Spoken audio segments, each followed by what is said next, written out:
নমস্কার বন্ধুরা, লুবনার রাসইতে সবাইকে স্বাগত। আজ আমি তৈরি করে দেখাচ্ছি মটর আর গাজর দিয়ে একটা খুব সুন্দর সুস্বাদু সাবেকি রান্না। আপনারা অবশ্যই বাড়িতে তৈরি করে দেখবেন। এটা খেতে খুবই সুস্বাদু হয়, রান্না করতেও বেশিক্ষণ সময় লাগে না। নমস্কার বন্ধুরা, চলুন দেখে নিই কীভাবে তৈরি করছি। আজ তৈরি করে দেখাচ্ছি গাজর আর মটর দিয়ে একটা রেসিপি। খুব সুন্দর সুস্বাদু হয় খেতে, অবশ্যই আপনারা তৈরি করে দেখবেন। চলুন আমি দেখিয়ে নিই কীভাবে তৈরি করছি। প্রথমে জল দিয়ে দেখুন ভালো করে ধুয়ে নিচ্ছি। আমি গাজরগুলোকে ভালো করে ছিলে আমি এরকমভাবে কেটে কেটে নিয়েছি। গাজরগুলো দেখতে একটু মোটা ছিল, আমি ওই জন্য মাঝখান থেকে দু টুকরো করে নিয়েছি। আমি কড়াই বসিয়েছি, কড়াইটা ভালো করে গরম করে নিয়েছি। এবার ওতে দিয়ে দিলাম সর্ষের তেল। আমি এখানে 3 চামচ মতো সর্ষের তেল ব্যবহার করছি। গরম করে নিয়েছি।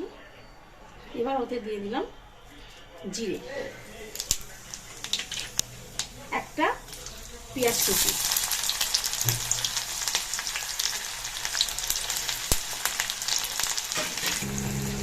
আমি হালকা একটু ভেজে নিচ্ছি, গোল্ডেন ব্রাউন করবো না। এবার এর মধ্যে দিয়ে দিলাম গাজর আর মটর, দিয়ে ভালো করে নাড়াচাড়া করে নেব।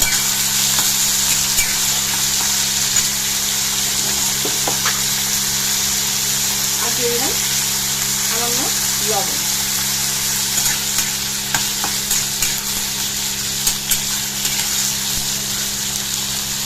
ফ্লেমটা মিডিয়ামে করে ঢাকনা চাপা দিলাম 5 মিনিটের জন্য। 5 মিনিট পর আমি ঢাকনাটা খুলে আপনাদেরকে দেখাচ্ছি কেমন হয়েছে।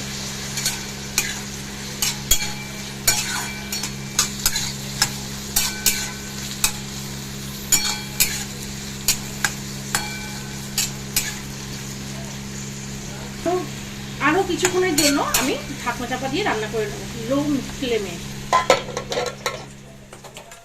পর আপনাদেরকে আমি ঢাকনা খুলে দেখাচ্ছি।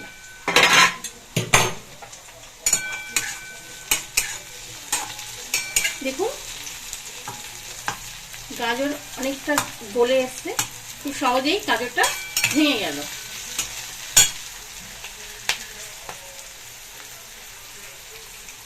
আমি এবার এতে দিয়ে দেবো খুব সামান্য পরিমাণে হলুদ, বলতে পারেন 1 চিমটি, আর 1 চিমটি লঙ্কার গুঁড়ো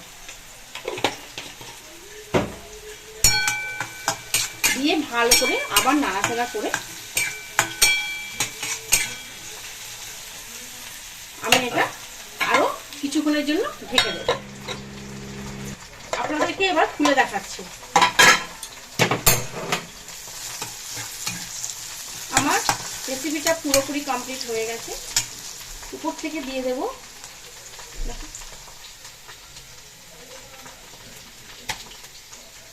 ফ্রেশ কাসুরি মেথি, আর দিয়ে দেব ফ্রেশ ধনিয়া পাতা, দিয়ে 1 মিনিটের জন্য একটু নাড়াচাড়া করে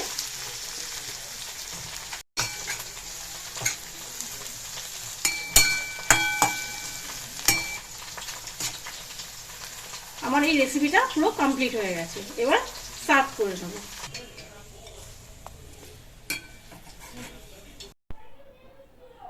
দেখলেন তো বন্ধুরা, কত সহজে রান্নাটা তৈরি হয়ে গেল। আপনার যদি আমাদের এই ভিডিওটা ভালো লেগে থাকে তাহলে অবশ্যই আমার চ্যানেলকে সাবস্ক্রাইব করবেন, পাশে থাকা বেল আইকনটি প্রেস করবেন নিত্য নতুন রেসিপি সবার আগে আপনাদের কাছে পৌঁছে যাওয়ার জন্য। লাইক, কমেন্ট এবং শেয়ার করবেন। যদি ভালো নাও লাগে তাও আমাকে কমেন্ট করবেন। আমার এই ভিডিওটি প্রথম থেকে শেষ পর্যন্ত দেখার